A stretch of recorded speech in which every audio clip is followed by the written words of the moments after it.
Okay, Assalamualaikum warahmatullahi wabarakatuh. Tuan-tuan, puan-puan, muslimin dan muslimat yang dirahmati lagi dikasihi Allah Subhanahu wa taala. Sebelum kita meneruskan kuliah pada pagi ini, minta tolong komen suara saya jelas ke tidak. Tak tolong komen suara ni jelas ke tidak.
Kita tolong komen apa suara kejelas ke tidak.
Okay, Assalamualaikum warahmatullahi wabarakatuh.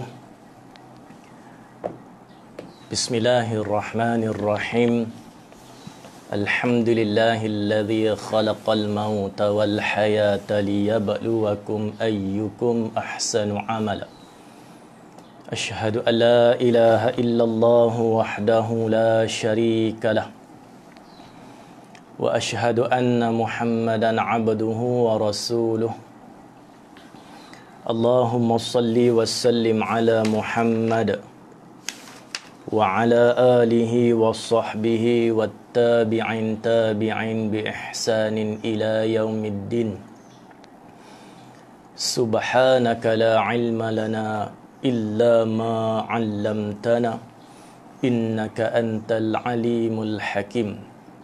Rabbi shrah li sadri wa yassir li amri wahlul 'uqdatam min lisani yafqahu qawli. La hawla wa la quwwata illa billahil aliyyil azim. Amma ba'd. Yang saya muliakan Tuan Guru Syekh Zaini bin Haji Ahmad, tuan-tuan muslimin dan muslimat yang dirahmati lagi dikasihi Allah Subhanahu wa taala. Hari ini hari Jumaat, penghulu segala hari. Hari yang penuh keberkatan ni tuan-tuan muslimin dan muslimat yang dirahmati Allah. Pada slot kuliah duha pagi ni, saya nak kongsikan satu hadis qudsi. Satu hadis qudsi dalam kitab Hadis Qudsi, renungan dan pengajaran yang menyentuh qalbu Al-Imam Ghazali rahimahullahu ta'ala. Yang mana hadis Qudsi ni, tuan-tuan muslimin dan muslimat yang dirahmati Allah, merupakan firman Allah Subhanahu wa ta'ala. Kalau Al-Quran, firman Allah Subhanahu wa ta'ala, Al-Quran diturunkan oleh Allah Subhanahu wa ta'ala pada malam Al-Qadar, sekaligus 30 juzuk daripada Lauh Mahfuz ke Baitul Izzah pada malam Al-Qadar. Dia turun sekaligus 30 juzuk ke Baitul Izzah. Lauh Mahfuz ni, kata Allah yarham Tuan Guru Haji Saleh Musa, merupakan sekeping papan yang terpelihara. Daripada Lauh Mahfuz Allah turunkan Al-Quran 30 juzuk sekaligus ke Baitul Izzah. Baitul Izzah ni dia langit dunia. Kalau langit ketujuh tu dia ada Baitul Ma'mur, tempat tawaf Kaabah para malaikat di langit. Dia bawah sikit Baitul Izzah, bawah lagi Baitullahil Haram Mekah. Daripada Baitul Izzah ni Al-Quran diturunkan ke Baitul Izzah. Daripada Baitul Izzah ni Allah turunkan Al-Quran pada malam 17 Ramadan, nuzul Quran. Allah perintahkan malaikat Jibril alaihi salam untuk salin satu persatu, salin ayat yang pertama daripada Baitul Izzah tu, lalu diturunkan kepada Nabi sallallahu alaihi wasallam pada malam nuzul Quran pada malam 17 Ramadan. Malaikat Jibril salin, kata Allah yarham Tuan Guru Haji Saleh, ayat yang pertama yang kita semua tahu, iaitu Iqra bismi rabbikal ladzi khalaq. Diturunkan kepada Rasulullah ayat pertama ni, surah Al-Alaq, Iqra bismi rabbikal ladzi khalaq, pada malam 17 Ramadan dalam bahasa Arab. Ini Al-Quran. Hadis Qudsi pula, hadis Qudsi Allah campakkan terus menerus kepada Nabi sallallahu alaihi wasallam. Cuma bezanya Quran, kalau Quran kita nak pegang Al-Quran, nak pegang mushaf Al-Quran, nak baca Quran, kita kena bersih, kita kena ada wudu. Walaupun kita baca Al-Quran tu, mushaf tu dia ada terjemahan. Memang ada ulama kata ada Quran tafsir boleh kita pegang tanpa wudu, tetapi kita nak sentuh ayat tu kena ada wudu juga, kena bersih juga. Berbanding dengan hadis Qudsi ni dia kita baca tak ada wudu pun boleh. Tapi satu penghormatan, sebab hadis Qudsi adalah firman Allah Subhanahu wa taala dan sabda Nabi sallallahu alaihi wasallam yang Allah campakkan kepada Nabi sallallahu alaihi wasallam ke dalam hati baginda, dan baginda sampaikan kepada kita. Kita nak hormat ni, penghormatan kita kerana kemuliaannya lebih baik ada wudu. Tuan-tuan muslimin dan muslimat yang dirahmati lagi dikasihi Allah Subhanahu wa taala. Hadis Qudsi yang nak saya kongsikan pada pagi ini dalam kitab Imam Ghazali rahimahullahu ta'ala, hadis Qudsi, renungan dan pengajaran yang menyentuh qalbu. Hadis Qudsi yang bertajuk Hakikat Kehidupan Dunia.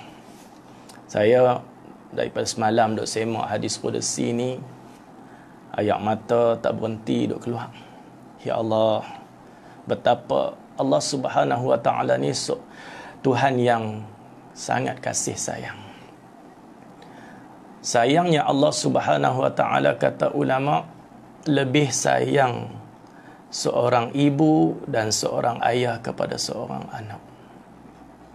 Tu Allah Subhanahu wa ta'ala, kalau kita lihat dalam surah Al-Infitar pada ayat 6, selalunya Allah Subhanahu wa ta'ala akan memanggil manusia ni dengan panggilan, kalau kita lihat dalam Al-Quran, ya ayyuhan nas, ya ayyuhalladzina amanu, ya ayyuhan nas, wahai manusia, ya ayyuhalladzina amanu, wahai orang beriman. Ada dalam Al-Quran surah Al-Infitar ayat 6, kalau tuan-tuan puan-puan boleh semak, Allah panggil manusia dengan panggilan yang sangat lembut, dengan penuh kasih sayang. Dan Allah bertanya soalan tu supaya kita jawab bersama. Soalan tu dengan penuh kasih sayang. Allah berfirman, ya ayyuhal insan, ma gharraka bi rabbikal karim. Wahai manusia, apakah yang memperdayakan kamu sehingga kamu berlaku derhaka kepada Tuhanmu yang sangat pemurah? Allah, soalan yang Allah tanya ni yang perlu kita jawab.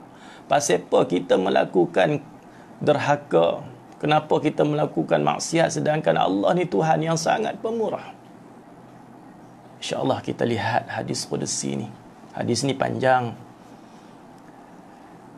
Hadis Qudsi Imam Ghazali rahimahullahu ta'ala. Hakikat kehidupan dunia. Rasulullah sallallahu alaihi wasallam bersabda, ya Allah Subhanahu wa ta'ala berfirman. Firman Allah Subhanahu wa ta'ala, yaqulullah azza wa jal, ya bana Adam, if'alil khaira fa innahu miftahul jannah wa yaqudu ilaiha wajtanibis syahra fa innahu miftahun nar wa yaqudu ilaiha ya bana Adam i'lam anna alladhi tabnihi lil kharab wa anna umraka lil kharab wa anna umraka lil kharab wa jasadaka lit turab wa ma jama'tahu lil warathah fanna'imu lighairika wal hisabu alayka wal iqabu laka wan nadam was-sahibu laka fil qabri al-amal fahasib nafsaka qabla anna tuhasab wazzam ta'ati wahdhar ma'siyati warda bima ataituka wa kun minasyakirin. Sadaqallahul azim. Yang bermaksud, marilah sama-sama kita renungkan bersama firman Allah ni. Wahai sekalian anak Adam, berbuatlah kebaikan kerana kebaikan itu adalah menjadi kunci ke syurga atau yang menarikmu ke syurga. Dan jauhilah kejahatan kerana ia adalah kunci ke neraka dan menghalau engkau ke sana. Tuan-tuan muslimin dan muslimat yang dirahmati Allah, Allah menyeru dalam firman Allah dalam hadis Qudsi ini, wahai sekalian anak Adam, berbuatlah kebaikan kerana kebaikan itu adalah menjadi kunci ke syurga atau yang menarikmu ke syurga. Allah Subhanahu wa ta'ala, Tuhan yang sangat kasih sayang, Allah mudahkan kita untuk jalan ke syurga. Jalan ke syurga Allah mudahkan. Buktinya Allah permudahkan kita untuk jalan ke syurga. Kata ulama,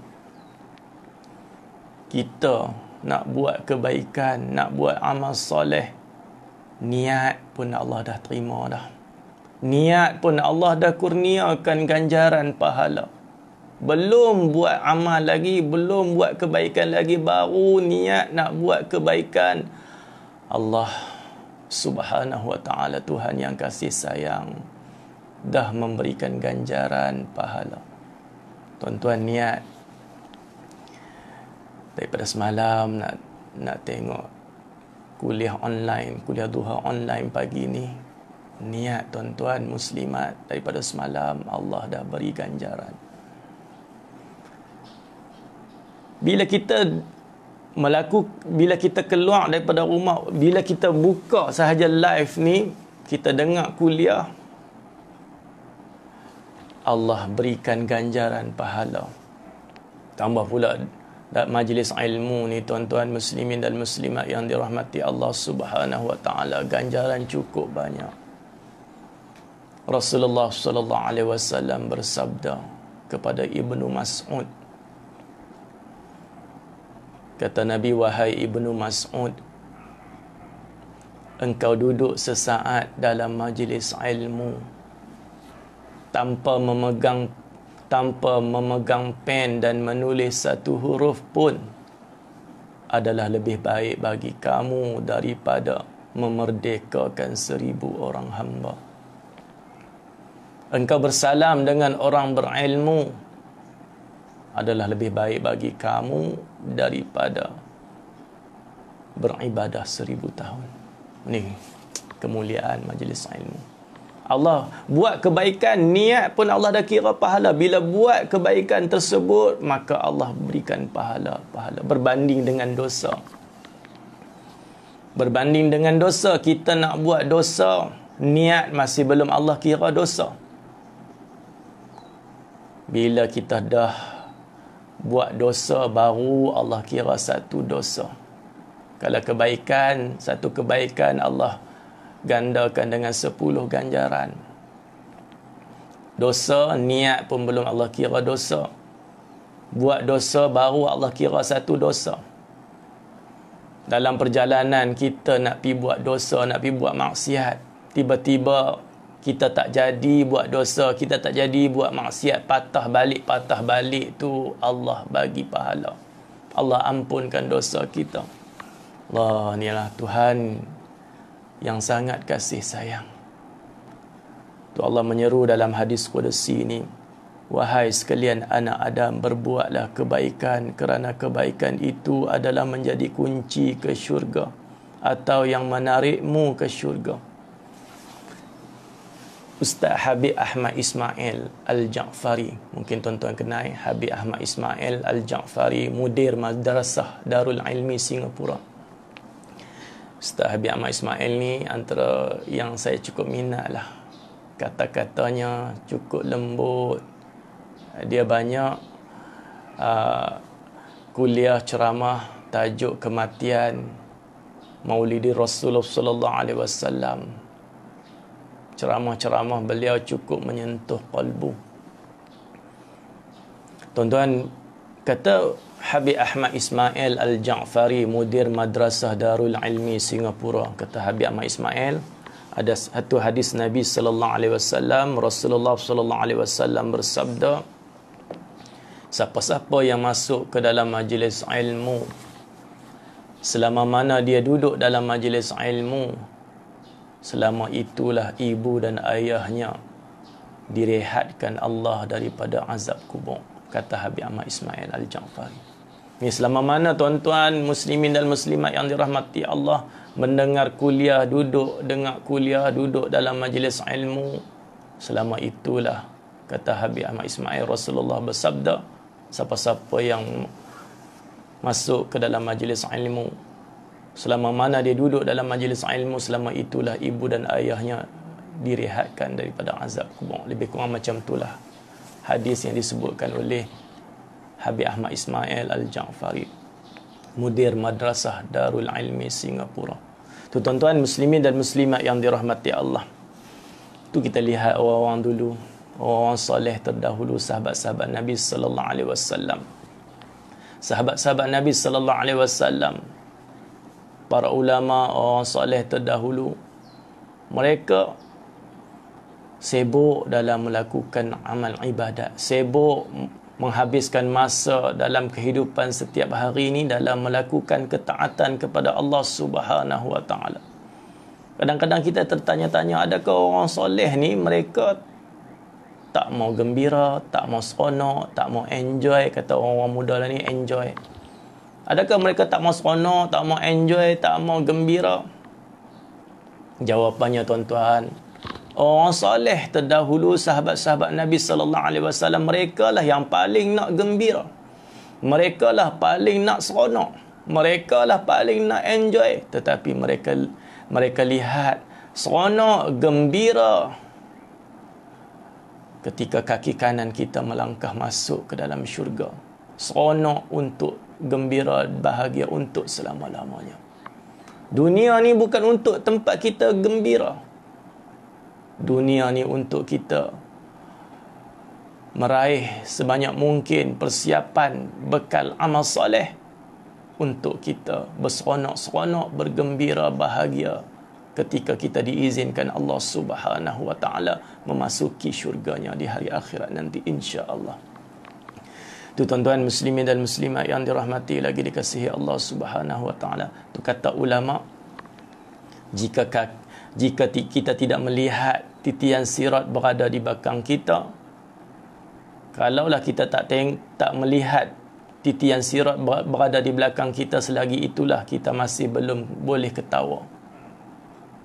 Selagi mana kaki kanan kita tidak melangkah masuk ke dalam syurga, selagi itulah kita masih belum berjaya. Kita masih belum merasai kebahagiaan yang sebenarnya.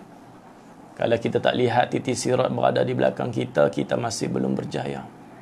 Kalau kaki kanan kita tak langkah masuk ke dalam syurga, selagi itulah kita masih belum mengecapi kebahagiaan.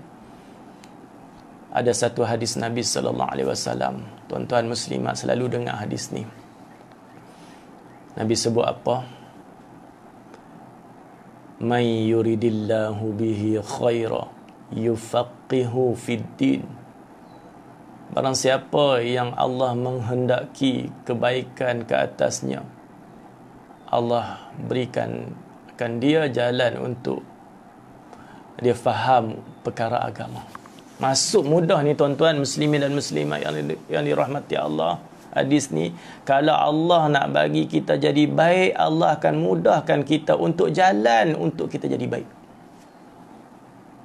Ni tuan-tuan, kata ulama, kita nak lihat Allah sayang ataupun tidak kepada kita, lihatlah kehidupan kita setiap hari. Kalaulah dalam kehidupan kita setiap hari ni Allah sibukkan kita dengan perkara akhirat banyak, maka Allah sayang kepada kita, Allah kasih kepada kita. Walaupun kita sibuk dengan urusan kerja kita untuk cari nafkah untuk keluarga kita, tapi dalam kesibukan tu Allah masih lagi berikan kita kesempatan boleh dengar majlis ilmu, boleh melakukan amal soleh, boleh sembahyang malam, boleh baca Quran, boleh buat kebaikan. Ketahuilah Allah sayang kita, Allah kasihkan kita. Kata ulama, kalau Allah tak sayang kepada kita, Allah jauh daripada kita dalam kehidupan kita setiap hari ni, Allah sibukkan kita dengan perkara dunia yang banyak. Sibuk sampai tak sempat nak buat kebaikan. Sampai ada yang kata dekat saya, Ustaz, nak susah hati apa? Umur 50, 60 esok kami pulunlah buat amal soleh, kami taubatlah. Tuan-tuan muslimin dan muslimat yang dirahmati Allah, ada yang sanggup bagi jawapan macam tu?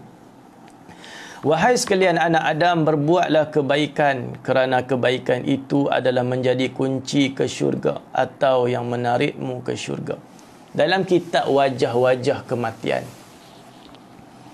dalam kitab Wajah-Wajah Kematian, ada satu cerita. Ada satu cerita zaman Bani Israel. Ada seorang lelaki ni. Zaman Bani Israel, ada seorang lelaki yang Allah bagi umur dan usia kepadanya 500 tahun. Lelaki ni tinggal di atas puncak gunung yang tinggi. Di keliling gunung tu ada laut. Hidup lelaki ni sepanjang 500 tahun dia hidup tu, pagi, petang, siang dan malam sibuk dalam urusan melakukan ketaatan kepada Allah. Siang malam buat kebaikan, siang malam buat ketaatan amal soleh. Disebabkan amal soleh, ketaatan yang dia lakukan semata-mata kerana Allah tu, Allah berikan kepadanya dua kelebihan, dua keistimewaan. 500 tahun. Keistimewaan yang pertama, Allah berikan kepadanya kerana di gunung tu yang ada air laut keliling gunung tu air laut Kerana ketaatan yang dia lakukan sungguh-sungguh kepada Allah, Allah berikan dua keistimewaan. Yang pertama, di kaki gunung tu Allah pancarkan mata air, keluar mata air, ayat tawak lah, keluar mata air. Di sebelah mata air tu ada, Allah tumbuhkan pokok delima. Pokok delima yang berbuah sehari sebiji. Oh, istimewa. Sehari sebiji ada buah. Setiap hari, setiap petang, lelaki ni akan turun daripada puncak gunung ke kaki gunung untuk mandi, berwuduk, dan dia akan petik buah delima. Bila dia nak petik buah delima tu akan masak ketika tu. Lalu makan buah delima, dia akan naik ke puncak gunung, meneruskan ketaatan, meneruskan ibadah, pengabdiannya kepada Allah. Satu petang, tuan-tuan muslimin dan muslimat yang dirahmati Allah, satu petang lelaki ni turun daripada puncak gunung ke kaki gunung macam biasa, mandi, berwuduk dan memetik buah delima dan makan buah delima yang berbuah sehari sebiji tu. Lalu naik atas puncak gunung meneruskan ibadah. Dalam sembahyangnya, ketika sujud yang terakhir tu, Allah Subhanahu wa taala memerintahkan malaikat Jibril, malaikat Israel alaihi salam untuk cabut nyawa, cabut roh lelaki ni. Roh dicabut ketika tengah sujud. Subhanallah, kematian yang cukup indah, mati dalam sujud. Saya ada seorang tok ni saya selalu duduk dalam kuliah duha saya. Kuliah duha saya di Masjid Sidam Kiri, kuliah duha muslimat di Masjid Sidam Kiri. Pukul 9 macam ni lah kuliah duha. Muslimat ni yang bestnya, istimewanya kalau kuliah duha ni, kalau di masjid itulah kuliah duha pukul 9 start, pukul 8 mai dah, ada yang pukul 7.30 mai dah. Wahai, kalau saya sampai tu awal lagi 8.45, marah dah. Awak ustaz mai lambat sangat. Kalau kata bahasa utara ni duk kelebek-kelebek, pol lama-lama mai lawai sikit. Oh, marah. Tok ni dia mai kuliah awal umur 80 lebih. Allah ya almarhumah. Tok ni nama pun saya pun tak ingat dah. Pukul 7.30 sampai dah. Dia kalau sembahyang duha dekat masjid, sembahyang duha full 12 rakaat. Yang sungguh muka, ya Allah, muka ni berseri-seri duduk di sebelah meja saya kuliah. Saya selalu cakap, Tok ni hebatlah. Allah bagi usia umur panjang, boleh buat ibadat banyak. Penghujung usia, pengakhiran pun dalam keadaan ketaatan. Saya pergi kuliah di Langkawi. Kuliah bulanan saya dekat Langkawi. Dapat perkhabaran Tok ni meninggal. Manjang anak pada Tok ni yang atuk kuliah tu. Manjang ni cerita, tahu ustaz, Tok ni malam Jumaat petang tu, hari Khamis petang tu, dia lorak dah. Bahasa orang Kedah kata lorak dah. Malam ni mak nak pergi masjid, mak nak mati dalam masjid, mati dalam kuliah. Bawa lah mak pergi masjid. Kata Mak Njang ni kepada saya, tahu ustaz nak bawa macam mana? Tok ni uzuk dah, pakai beg ayat kencing dekat pinggang. Jadi susah dah. Apa nak bawa tu payah. Mak kita semayang di rumah lah mak. Oh, nak buat macam mana? Mak pun dah uzuk, mak tak larat dah. Dah mak nak mati dalam masjid. Sebut nak mati. Oh, soleh ni Allah bagi satu alamat yang dia rasa dia nak mati. Allah akbar, hebat Allah, kasih sayang Allah. Tak apalah, teriak meleleh air mata nak pergi masjid. Sebelum tu Mak Njan cerita, belum tu sehari dua sebelum tu kita ada himpunan RUU 355 dekat Kuala Lumpur.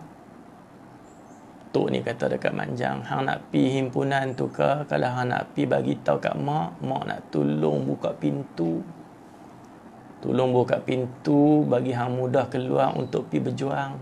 Hang pi berjuang, mak dapat pahala buka pintu pun jadilah. Allah Akbar, orang yang fikir tentang ganjaran akhirat ni. Allah, nak buka pintu pun jadilah. Bila kami tak bawa pi ke masjid sebab uzur, kami kata Manjang ni, kita semayang sama-sama lah mak. Mak ikut berjemaah, ambil wuduk dalam keadaan duduk di atas kursi atau kursi roda, sembahyang.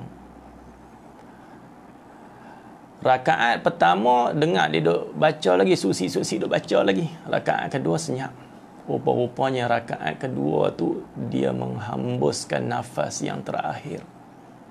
Allah, kita lihat tuan-tuan, kemuliaan pengakhiran inilah yang kita nak lihat, sama ada kita ni Allah janjikan bahagia ataupun tidak. Allah bagi apa perkara yang istimewa kepada tok ni, mati hari Jumaat, malam Jumaat, mati dalam sembahyang. Allah, subhanallah. Macam lelaki ni lah. Mudah-mudahan kita pun tak dapat macam tu pun jadilah, mati dalam sujud. Lelaki ni, Bani Israel ni, Allah bagi usia 500 tahun ni, dia dicabut roh ketika dia sujud. Malaikat Israel cabut roh. Ketika roh naik ke langit tu, para malaikat di langit menyaksikan roh naik ke langit. Sekelip mata sahaja malaikat ni menyaksikan lelaki ni, roh dia ni sedang berada di depan pintu syurga, nak melangkah masuk ke dalam syurga. Ketika nak melangkah masuk ke dalam syurga, itulah Allah Subhanahu wa ta'ala berfirman, wahai hambaku. Tuan-tuan boleh lihat dalam wajah-wajah kematian, buku kitab wajah-wajah kematian. Wahai hambaku, Allah berfirman, wahai hambaku, sekarang ini engkau nak masuk ke dalam syurga aku ni dengan rahmat dan kasih sayangku, ataupun dengan amal-amal soleh yang engkau laksanakan, yang engkau lakukan selama 500 tahun. Allah tanya. Tapi sifat manusia ni kadang-kadang satu perkara lah sekali dengan saya susah kita nak buang, iaitu ego. Ego susah lah tuan-tuan nak buang. Ambil ustaz pun sama lah. Nak menang tu, ya Allahu Akbar. Lalu lelaki ni mendabik dada. Wahai Allah, aku nak masuk ke dalam syurga-Mu bukan disebabkan rahmat dan kasih sayang-Mu. Aku nak masuk ke dalam syurga-Mu dengan sebab amal soleh yang aku lakukan, yang aku laksanakan selama 500 tahun. Maksud mudah, aku penat buat amal soleh ni, aku nak masuk sebab amal soleh aku ni. Lebih kurang macam tu lah. Aku nak masuk ke dalam syurga-Mu bukan kerana rahmat dan kasih sayang-Mu. Aku nak masuk ke dalam syurga-Mu dengan amal soleh yang aku laksanakan selama 500 tahun. Lalu Allah Subhanahu wa ta'ala berfirman kepada malaikat Jibril alaihissalam, wahai Jibril, bawa ke hadapan lelaki ini, bawalah ke hadapan hambaku ini penimbang. Lalu Allah perintahkan malaikat Jibril alaihissalam untuk timbang. Kata, timbang pahala amal soleh yang dia buat selama 500 tahun diletakkan di satu penimbang, dan penimbang diletakkan, Allah perintahkan malaikat Jibril untuk letak nikmat yang pernah Allah berikan kepadanya sewaktu hidup di dunia, diletakkan di satu penimbang, dan penimbang yang sebelahnya diletakkan amal soleh yang dia lakukan selama 500 tahun. Bila letak nikmat sebelah, amal soleh sebelah 500 tahun. Malaikat Jibril alaihissalam ketika tu baru meletakkan nikmat, baru satu nikmat yang Malaikat Jibril letak, nikmat mata. Nikmat mata yang Allah berikan kepadanya sewaktu hidup di dunia, dia mampu melihat dengan jelas. Letak di penimbang, letak amal soleh. Baru letak nikmat mata, lebih berat berkali-kali ganda daripada amal soleh yang dia lakukan selama 500 tahun. Belum nikmat-nikmat yang lain, ya Allah. Letak mahalnya tuan-tuan, nikmat kurniaan Allah ni mahal. Tambah nikmat yang paling besar yang Allah kurniakan kepada kita, nikmat yang berupa iman dan Islam. Tu kata ulama tuan-tuan, ada 3 nikmat yang sangat besar. Beruntung kita kerana Allah kurniakan 3 nikmat ini.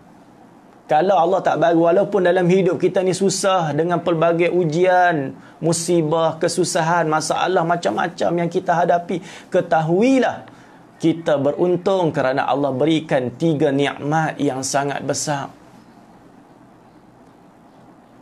Kalau Allah tak bagi yang lain pun tak apa dah tuan-tuan. 3 nikmat ni kita dah beruntung. Yang pertama, nikmat apa? Nikmat iman. Yang kedua, nikmat Islam. Iman dengan Islam ni lebih mahal daripada segala benda yang ada dalam dunia ni. Allah berikan nikmat iman dengan Islam ni kepada orang yang Allah sayang sahaja, yang Allah kasih sahaja. Berapa ramai di luar sana tuan-tuan, Allah tak bagi iman, Allah tak bagi Islam. Lah ni yang hidup di atas muka bumi ni 7 bilion manusia. 2 bilion saja Islam. 5 bilion masih belum Islam. Nikmat iman, nikmat Islam cukup mahal. Allah berikan kepada kita dengan kasih sayang. Yang ketiga, nikmat yang sangat cukup mahal yang Allah kurniakan kepada kita, nikmat menjadi umat Nabi Muhammad sallallahu alaihi wasallam. Tuan-tuan, untung kita jadi umat Nabi Muhammad sallallahu alaihi wasallam. Nabi Musa alaihissalam minta kepada Allah, wahai Allah, jadikanlah aku Nabi dan Rasul untuk umat akhir zaman. Permintaan Nabi Musa nak jadi Nabi dan Rasul untuk umat akhir zaman ditolak oleh Allah. Kata Nabi Musa, kalau tak boleh jadi Nabi dan Rasul untuk umat akhir zaman, jadikanlah aku ni umat kepada Nabi dan Rasul akhir zaman. Nabi Musa alaihissalam minta nak jadi umat Nabi Muhammad sallallahu alaihi wasallam. Permintaan Nabi Musa alaihissalam juga ditolak oleh Allah Subhanahu wa taala. Minta kerana orang beriman ni dia tak boleh putus asa, kena minta. Dan Allah suka sangat kita ni meminta-minta kepada Allah. Dalam hadis qudsi tuan-tuan, Allah berfirman, jika aku terlalu rindu akan seorang hamba, aku akan kukirimkan hadiah yang sangat istimewa melalui wakilku Malaikat Jibril alaihissalam yang isinya ujian dan kesusahan. Untuk apa? Kerana aku rindu nak dengar rintihannya. Allah rindu, Allah buat apa? Allah bagi hadiah, iaitu ujian. Kerana dengan ujian tuan-tuan, kita akan meminta-minta, merayu, merintih kepada Allah. Allah nak sangat dengar rintihan kita. Aku rindu akan rintihannya, kata Allah Subhanahu wa taala. Orang beriman tak boleh putus asa. Nabi Musa alaihissalam minta. Allah makbulkan juga permintaan Nabi Musa alaihissalam.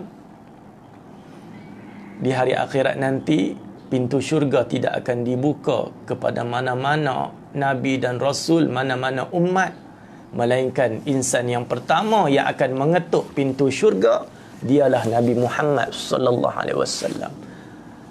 Rasulullah sallallahu alaihi wasallam ni insan yang pertama yang akan mengetuk pintu syurga. Pintu syurga tak akan dibuka kepada mana-mana Nabi dan Rasul dan umat, melainkan Rasulullah insan yang pertama. Bila Nabi sallallahu alaihi wasallam melangkah masuk ke dalam syurga, diikuti belah kanan Abu Bakar, di belah kanan Sayyidina Abu Bakar radhiyallahu anhu, di belah kiri Sayyidina Umar radhiyallahu anhu. Nabi kata macam ni, Nabi pegang bahu Abu Bakar macam ni, wahai Abu Bakar, wahai Umar, beginilah keadaan kita masuk syurga bersama-sama. Bila Nabi sallallahu alaihi wasallam masuk ke dalam syurga dengan Sayyidina Abu Bakar, dengan Sayyidina Umar dan dengan sahabat-sahabat dan seluruh umat Muhammad sallallahu alaihi wasallam. Dalam ramai-ramai jutaan umat Muhammad sallallahu alaihi wasallam, dalam ramai-ramai berjuta umat Nabi Muhammad sallallahu alaihi wasallam, salah seorang tu adalah Nabi Musa alaihi salam. Yang tu yang Allah berikan kepada Nabi Musa dapat masuk ke dalam syurga bersama-sama dengan umat Nabi Muhammad sallallahu alaihi wasallam. Ni tuan-tuan, mahalnya tiga perkara ni. Untung kita dapat tiga perkara ni. Untung jadi umat Nabi Muhammad sallallahu alaihi wasallam. Buat amalan sikit je tapi ganjaran cukup banyak. Ni dengar majlis ilmu ni tuan-tuan. Dengar je, tak tulis apa pun. Tak pegang pen, tak tulis apa pun. Lebih baik daripada memerdekakan 1000 orang hamba. Ketika kita dengar ni kata Habib Ahmad Ismail Al-Ja'fari, Rasulullah bersabda, siapa-siapa masuk ke dalam majlis ilmu, selama mana duduk dalam majlis ilmu, selama itulah ibu dan ayahnya direhatkan Allah daripada siksa kubur. Wah, untung kita tuan-tuan. Untung kita jadi umat Nabi Muhammad sallallahu alaihi wasallam. Bila ditimbang sahaja amal soleh yang dia buat selama 500 tahun, diletakkan di satu penimbang dan diletak di penimbang yang sebelah hanya nikmat mata yang Allah berikan kepadanya, yang dia mampu melihat dengan jelas ketika hidup di dunia, nikmat mata lebih berat berkali-kali ganda. Lalu Allah Subhanahu wa taala berfirman, wahai hamba-Ku, lihatlah nikmat mata yang aku kurniakan kepadamu sewaktu hidup di dunia, engkau mampu melihat dengan jelas, lebih berat daripada amal soleh yang engkau buat daripada selama 500 tahun. Engkau tak mampu bayar dengan amal soleh, dengan nikmat-nikmat yang aku berikan. Engkau tak layak untuk masuk ke dalam syurga-Ku. Lalu Allah Subhanahu wa taala, bila Allah sebut engkau tidak layak masuk ke dalam syurga-Ku, Allah Subhanahu wa taala memerintahkan malaikat Jibril, wahai Jibril, perintahkanlah Malik Zabaniah, malaikat Malik Zabaniah, untuk heret hamba-Ku ni, heret lelaki ni, lalu campak ke dalam api neraka. Allah perintah malaikat Jibril, perintah malaikat Malik Zabaniah ni untuk heret hamba lelaki ni untuk campak ke dalam api neraka. Sebab apa? Tak layak nak masuk syurga. Tu 500 tahun tuan-tuan muslimat buat ibadat pagi petang siang malam, 500 tahun pun tak layak masuk ke dalam syurga. Benarlah kata Imam Syafi'i rahimahullahu ta'ala, kan dalam syair Imam Syafi'i, wahai Tuhan, ku tak layak ke syurga-Mu, namun tak pula aku sanggup ke neraka-Mu. Imam Syafi'i dia cakap dia tak layak masuk ke dalam syurga Allah. Sedangkan kita ni, kita dengar Imam Syafi'i, cerita Imam Syafi'i ni tuan-tuan muslimat, pernah Imam Syafi'i ni khatam Al-Quran dalam 2 rakaat sembahyang sunat. Sembahyang 2 rakaat dia khatam 30 juzuk Al-Quran. Kadang-kadang di dalam bulan Ramadan Imam Syafi'i khatam Quran 2 kali dalam setiap hari. Sehari 2 kali khatam Quran. Ya Allah, tu pun tak layak masuk syurga kata Imam Syafi'i. Tu Tuan Guru Dr. Harundin menyebut. Kata Tuan Guru Dr. Harundin, Allah yarham, Tuan Guru Harundin kata, usia dan umur umat Nabi Muhammad sallallahu alaihi wasallam ni 60 70 ya. Jarang tuan-tuan nak umur panjang ni. Ada jarang. Saya jumpa seorang haji ni dekat Masjid Al-Umarah Al-Ustaz. Saya pergi khutbah Jumaat di masjid tu. Jumpa haji ni. Pas main Jumaat jumpa. Dia duduk sembang dengan abah saya. Dia tanya abah saya, mu ni umur apa? Abah saya pun ceritalah, saya ni 66. Oh, bahaya cucu-cucuku ya, dia kata. Cakap ke pelik. Apa lu Ustaz? Bahaya cucu saya, dia kata. Saya ni umur 116 dah. Sihat elok. Main masjid, naik basikal, sihat elok. Allah mudahkan jalan kebaikan. Cucu umur apa 60 lebih. Dia kata apa cucu-cucu saya ni bayar-bayar mu je. Anak-anak saya ni semua mati belaka dah. Tinggal saya ni umur 116. Jarang kita nak jumpa lah tuan-tuan. Jarang lah jumpa umur macam Tun Dr. Mahathir. Dalam Sahabat Kosmo saya terbaca lah. Tun Dr. Mahathir ni dia punya jaga kesihatan ni tuan-tuan. Gigi dia tu masih lagi semua gigi yang asal. Belum ada yang palsu. Wallahualam, saya terbaca dalam Sahabat Kosmo. Wallahualam. 60-70 tahun saja usia umat Nabi Muhammad sallallahu alaihi wasallam, dan Rasulullah pun sendiri 63 tahun. Tu kata Tuan Guru Dr. Harundin, 60-70 tahun ya usia kita. Saya ni tahun ni dah 39 dah. 39 tahun depan 40. Tuan-tuan muslimin dan muslimat yang dirahmati, tuan-tuan muslimin dan muslimat yang dirahmati lagi dikasihi Allah Subhanahu wa taala. Apa kata Tuan Guru Dr. Harundin, usia umat Nabi Muhammad sallallahu alaihi wasallam 60-70 tahun. Kalaulah Allah berikan kita ni usia 60 tahun. 60 tahun kalau Allah bagi usia kepada kita 60 tahun. Kata Tuan Guru Dr. Harundin, tolak tidur di waktu malam sahaja kita dah menghabiskan masa dalam hidup kita 20 tahun. Tidur di waktu malamnya 6 jam ke 8 jam tidur di waktu malam. 20 tahun berlalu dalam hidup kita hanya dengan tidurnya. 60 tahun tolak 20 tahun tinggal 40. Kalau lelaki umur balik 15 tahun, 40 tolak 15 tinggal 25 tahun. 25 tahun ni tolak mai, mandi, makan. Tuan-tuan, macam-macam lah kehidupan kita ni.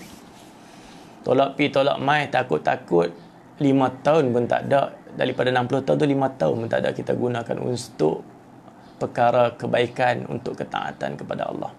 Allah, mana mungkin kita layak untuk masuk ke dalam syurga Allah, melainkan dengan rahmat dan kasih sayang. Itulah orang soleh terdahulu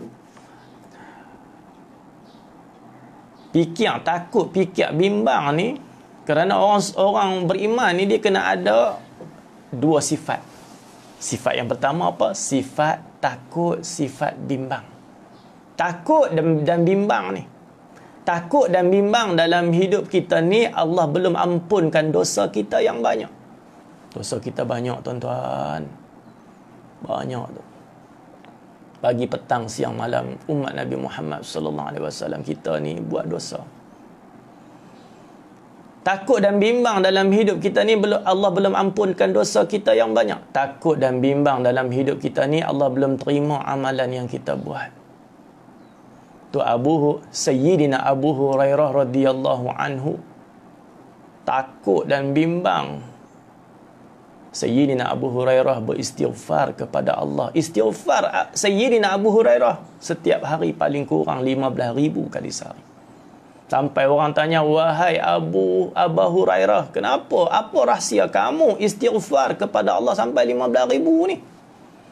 Lalu kata Sayyidina Abu Hurairah radhiyallahu anhu, aku takut dan aku bimbang dosa-dosa dan derhaka yang aku buat setiap hari belum Allah ampunkan. Orang beriman kan ada sifat yang kedua apa? Sifat harap.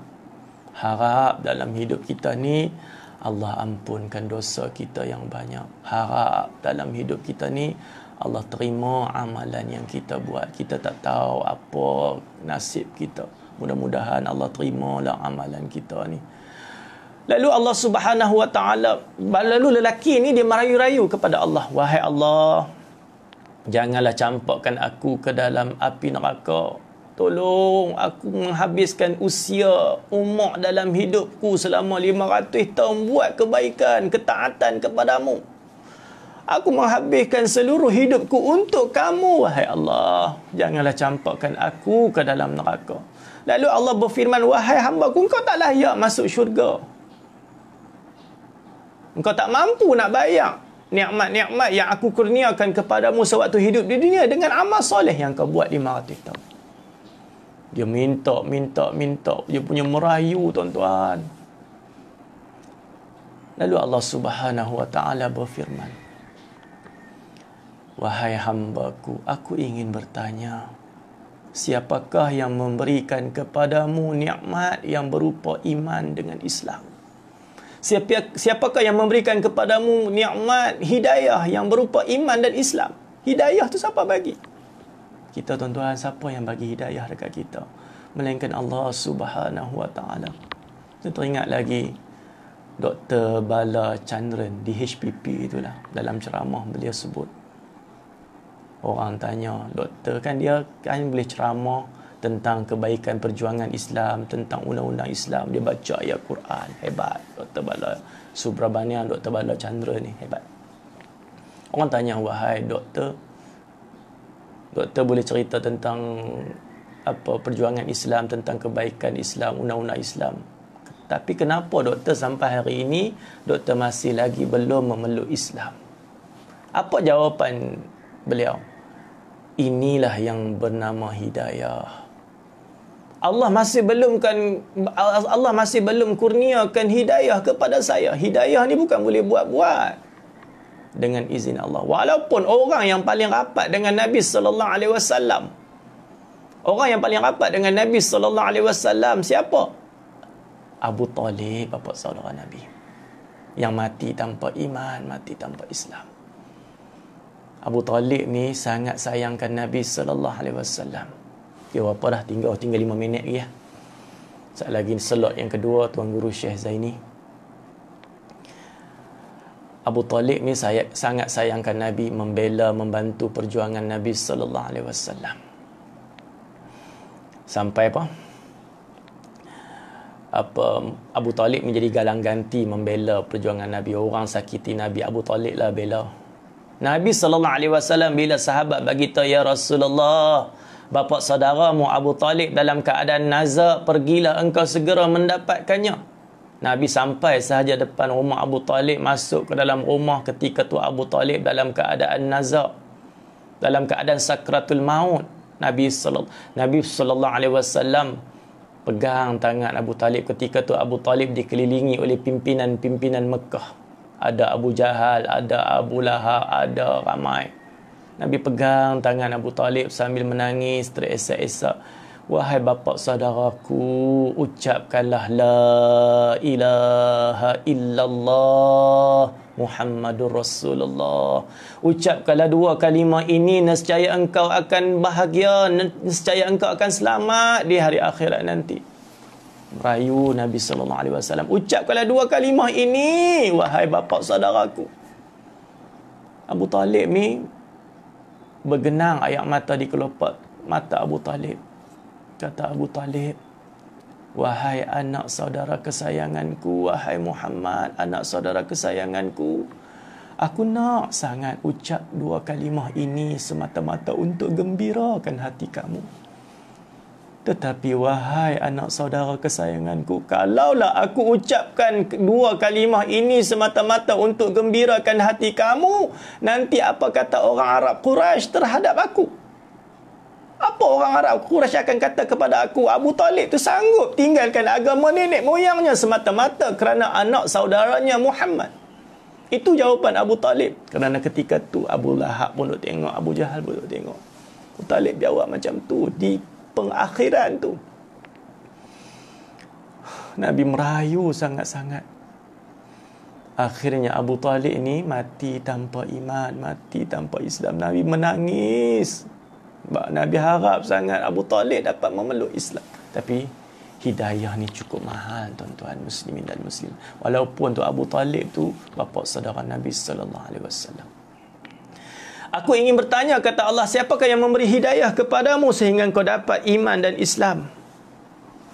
Lalu lelaki dia menjawab, engkau lah ya Allah.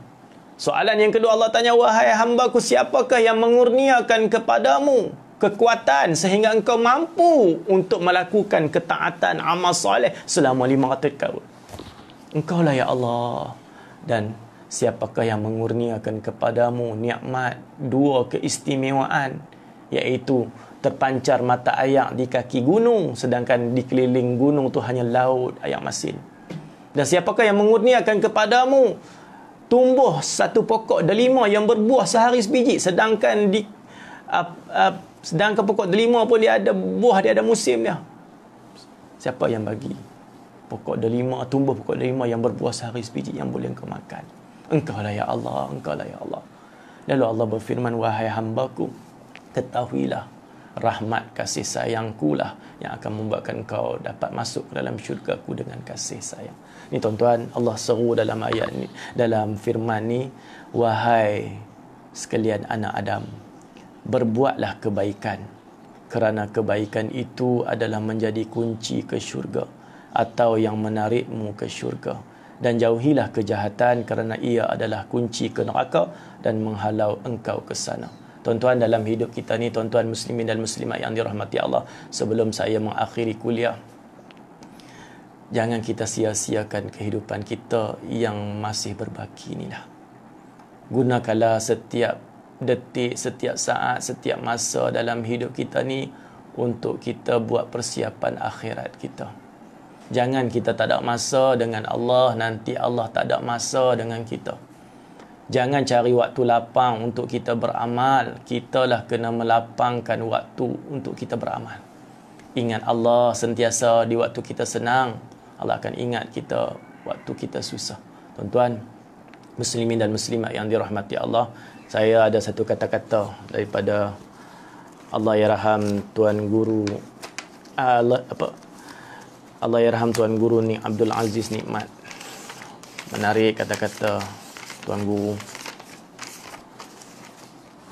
Oh, ke 10 dah, nak kena berhenti dah. InsyaAllah saya ambil beberapa minit lagi sebelum Tuan Guru Syekh Zaini akan memulakan kuliah. Kata-kata terakhir Allahyarham Tuan Guru ni Abdul Aziz Nikmat.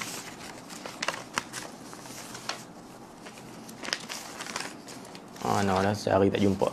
Kata Tuan Guru ni Abdul Aziz Nikmat, marilah kita gunakan usia yang masih berbaki ini untuk mentaati Allah.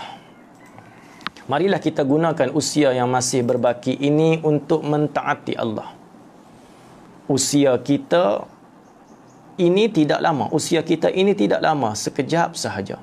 Setiap hari kita semuanya sedang dalam perjalanan menuju untuk bertemu dengan Allah. Nyawa kita diumpamakan api pelita yang pada bila-bila masa sahaja boleh terpadam. Mudah-mudahan apa yang kita kongsi, apa yang kita muzakarah bersama ni, apa yang telah saya kongsikan hadis Qudusi. Hadis ni panjang tuan-tuan, dan kita akan sambung hadis Qudusi ni pada slot yang akan datang lah. Panjang, memang menarik lah. Baca tu memang ayat mata dah keluar lah. Ya Allah, Allah ni Tuhan yang sayang sangat kepada kita. Allah sayang. Tidak terjadi sesuatu dalam hidup ni melainkan Allah sayang kepada kita. Allah bagi kepada kita ni jalan hidup yang terbaik. Allah atok hidup kita ni adalah yang terbaik. Allah itulah kita sentiasa kena minta hidayah lah. Ya Allah, bagilah hidayah, bagi hidayah. Berterusan hidayah sehingga ke pengakhiran kita dengan pengakhiran yang baik. Jadi tuan-tuan, kita sambung pada sesi yang akan datang. Hadis Qudusi ni mudah-mudahan menjadi manfaat untuk kita bersama. Sebelum saya tutup kuliah, saya nak kongsikan sikitlah satu produk. Saya keluarkan satu produk saya sendirilah, iaitu SF Fibers Clean. SF Fibers Clean ni, SF Fibers Clean ni produk saya sendiri untuk masalah masalah perut lah, untuk cuci usus. Sebab saya ni sendiri pun ada masalah susah buang air besar, masalah sembelit masa pi umrah 2019 yang lalu. Bila sembelit ni dia akan main boser. Jadi perut tak selesa. Tiap-tiap kali waktu sembahyang nak kena masuk bilik air, sat lagi dia tak puas, Allah macam-macam lah.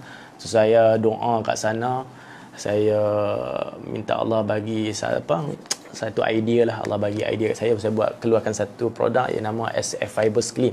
Ini produk saya sendiri, insya-Allah ada kelulusan Kementerian Kesihatan, ada sijalah ni. Saya buat di kilang kilang ni syarikat orang Islam kita lah. Dia SF Fiber sekali ni kelebihannya Rasulullah saya baca hadis Nabi dululah. Rasulullah sallallahu alaihi wasallam bersabda, perut manusia itu tempat segala penyakit, manakala pencegahan itu pokok dari segala pengubatan. Dia punca penyakit kita ni daripada perut kita lah. Nabi sebut dah, perut manusia itu tempat segala penyakit, manakala pencegahan pokok daripada segala pengubatan. Punca penyakit kita perut. Tu ada seorang pakar perubatan dalam buku The Healing Power, Dr. Bernard Jensen. Dr. Bernard Jensen ni dalam buku The Healing Power dia sebut apa? 95% jenis penyakit yang kita hadapi semuanya berasal, 95% penyakit ni berasal daripada usus kita yang kotor. Usus ni usus perut lah. Perut kita lah. Dr. Bernard Jensen sebut lagi, setiap tisu dalam badan kita dibekalkan dengan darah yang dibekalkan daripada sistem usus. Apabila usus kita kotor, maka darah juga akan kotor. Oleh itu, sistem usus mesti dipulihkan sebelum pemulihan bahagian badan yang lain boleh dilakukan. Kita nak lihat perut kita, usus kita kotor, apa tanda dia? Tandanya semelik lah, susah buang air besar. Kita kalau kata buang air besar ni patut sehari 2 kali. Orang kata buang tu puas, berak tu dia keluar lawas elok. Pagi-pagi buang, petang sekali ataupun malam sekali. Tapi kalau kata kita ni usus kita masalah, dia mainlah berak tak lawas, berak 2-3 hari sekali, 2 hari sekali. Saya jumpa 4 hari sekali berak berada. Lepas tu pula sekali kentut busuk sungguh-sungguh. Tu tanda usus kita ada masalah. Kembung perut, sakit kepala, letih, lesu, berat badan senang naik, berat badan susah turun, nafas berbau. Tu antara tanda-tanda usus kita kotor. Tuan-tuan, 95% penyakit ni asal daripada usus yang kotor. Okey, manfaat fiber ni saya dah banyak dah yang test. Ada yang ambil satu, dia minum, dia bancuh dengan air kosong, satu secet sebelum tidur. Bancuh air kosong, minum sebelum tidur. Mana nak tidur, minum satu ya. Lepas tu tidur. Esok mula kita akan rasa nak buang lah. Dia setiap badan kita ni tak sama. Orang tanya saya kesan ni masing-masing. Ada yang macam ni, ada yang macam ni. Tapi alhamdulillah lah, setakatlah banyak yang dah mencuba, termasuk tuan guru kita, Tuan Guru Syekh Zaini. Okey, kelebihan dia secara ringkas lah. Kelebihan fiber ni insya-Allah membantu untuk memudahkan proses pencernaan ataupun pembuangan air besar. Yang kedua, manfaatnya mengurangi risiko kanser usus. Dalam ni dia ada almana, ada lemon, ada asam glugok, ada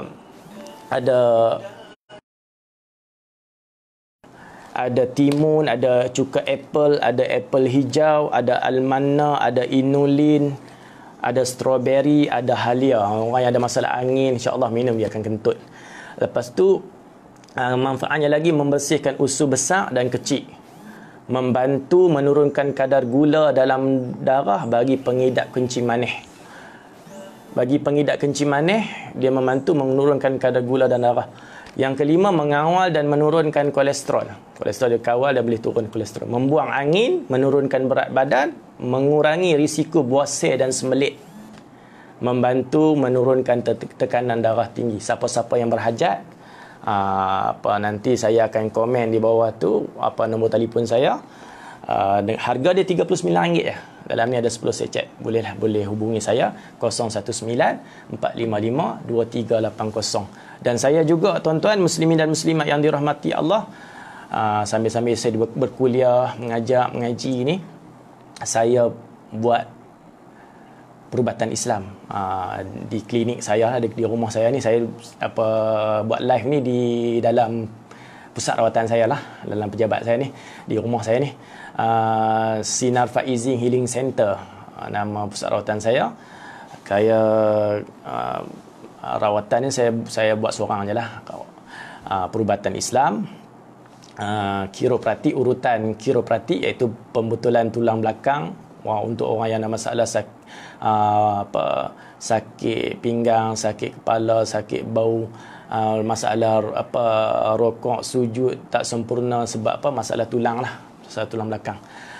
Saya buat kiropraktik dan saya buat bekam sunnah, dan saya buat juga gurah ni untuk resdung, untuk keluarkan lendiran daripada dalam saluran pernafasan, untuk masalah resdung, untuk masalah nak bagi balik suara, bagi balik suara, bagi lancar balik. Bagi orang yang asma, boleh, insya-Allah boleh cuba. Siapa-siapa yang berhajat boleh hubungi saya 019-455-2380, ataupun boleh layari blog saya sinarfaizin.blogspot.com. Nanti saya komen, insya-Allah. Yang baik datangnya daripada Allah, yang tidak baik juga daripada Allah, tapi atas kelemahan dan kekurangan saya sendiri mohon kemaafan terkasar bahasa. Insya-Allah kita sambung perbahasan hadis qudsi pada slot yang akan datang. Sekian, aqulu qawli hadza, wassalamualaikum warahmatullahi wabarakatuh.